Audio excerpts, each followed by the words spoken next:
नमस्कार दोस्तों, मैं मंजू वर्मा स्वागत करती हूँ मंजू लोकगीत 123 पे। ताइए चुटकुला शोहर का उठान गीत है दोस्तों, जो कि बहुत ही प्यारा है और बहुत ही नया गीत है। तो आप लोग एक बार जरूर सुने और अच्छा लगे तो चैनल को लाइक शेयर सब्सक्राइब करना मत भूलिएगा और कमेंट में बताएं ये गीत कैसा लगा। पूरे वीडियो का आनंद लीजिए दोस्तों। नमस्कार दोस्तों, मैं नीलम लोकगीत 123 से। तो एक बार मेरे चैनल पे जरूर जाइएगा और आइए सुनते हैं शोहर का उठान गीत। आरे ऊंचवा गौआ हो, आरे ऊंचवा गौआ निहल मोर नाना दिया ललन के भय जनाई देत्या हो। आरे ऊंचवा गौआ हो, आरे ऊंचवा गौआ बिहल मोर नाना दिया ललन के भय जनाई देत्या हो। आगे आगे ननदिया आवे, पीछे नाना धोइया आवे, पीछे नाना धोइया आवे हो। आरे वन के पीछे हो, आरे वन के पीछे आवे, कुल भाया नवा तो गारा मोर उजार जइए हो।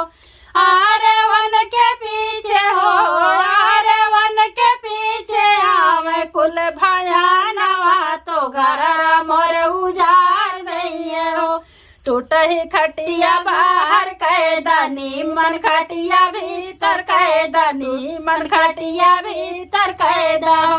आरे ऊह देखी हो, यारे ऊह देखे नाना दिला जाइए लौटिए घर चाली जाइए हो। आरे ऊह देखी हो, यारे ऊह देखी नाना दिला जाइए लौट के घर चाली जाइए हो। आरे ऊंचवा गौआ हो, यारे ऊंचवा गौआ बिहल मोर नाना दिया ललन के भय जनाई देत्या हो।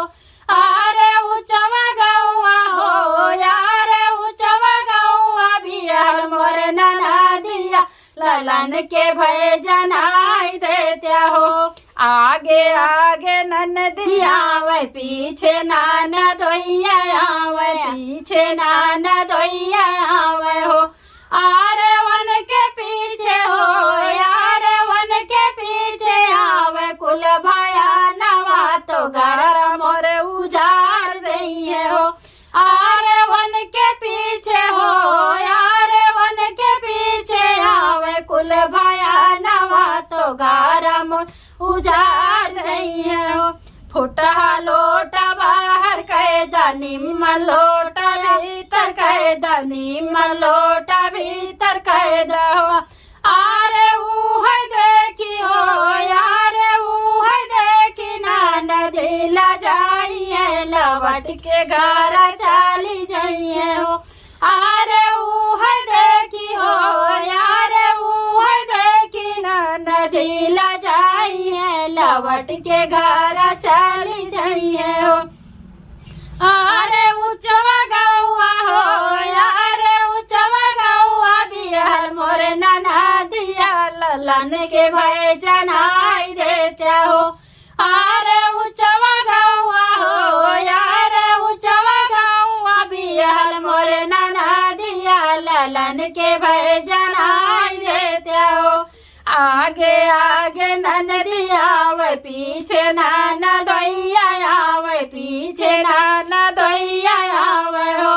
आरे वन के पीछे हो, आरे वन के पीछे आवे, कुल भाया नवा तो गारा मोर उजार दइए हो।